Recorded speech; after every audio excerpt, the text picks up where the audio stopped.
আইনগতভাবে আমরা যদি আলাদা করে দিই, যারা এই কাজগুলো করেন মানে আইনের প্রতি তারা শ্রদ্ধাশীল নন বলেই তো করেন, অথবা উত্তেজনা মুহূর্তে করেন, অথবা আবেগতাড়িত হয়ে করেন। আমরা বরাবরই, এটা শুধু শিল্প এলাকা না, সারা বাংলাদেশের জন্যই এটা কিন্তু আইনে আছেই। আপনার ট্রাফিক সড়ক পরিবহন আইনেও আছে, আবার আপনার দণ্ডবিধিতেও আছে যে মানুষের চলাচলে আপনি বাধা সৃষ্টি করতে পারবেন না, এবং এটা দণ্ডনীয় অপরাধ আইনে বলাই আছে। নতুন করে কিন্তু আইন করা লাগবেও না, কিন্তু ওইটাই আমরা আবার মানুষকে স্মরণ করে দিয়ে বারে বারে আর কি সমাজকে। একটা বৈষম্যহীন নতুন বাংলাদেশ গড়ার আন্দোলনে আমরা আছি। আমরা এই সমাজটাকে স্টেবল করার জন্য, বৈষম্যহীন নতুন বাংলাদেশ করার জন্য এই ইন্টারিম গভর্নমেন্ট চেষ্টা করে যাচ্ছেন।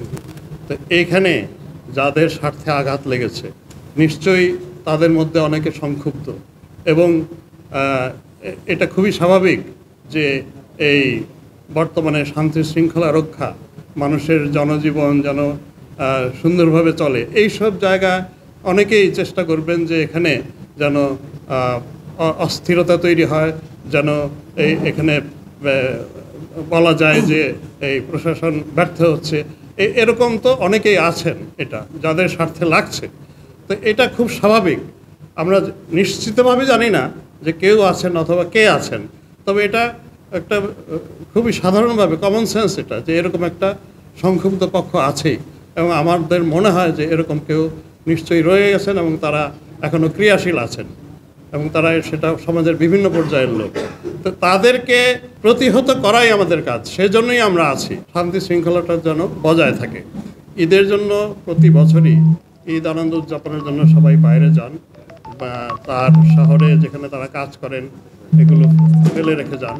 তো আমরা জেলা পুলিশ, গাজীপুর যেমন গাজীপুর মেট্রোপলিটন পুলিশ, তাদের অবশ্যই বিশেষ ব্যবস্থা থাকে, অবশ্যই থাকবে, এবং তাদের মানুষের সম্পত্তি এবং বাসাবাড়ি রক্ষার জন্য চুরি ছিনতাই ডাকাতির কাছ থেকে অবশ্যই সারা দেশেই থাকবে।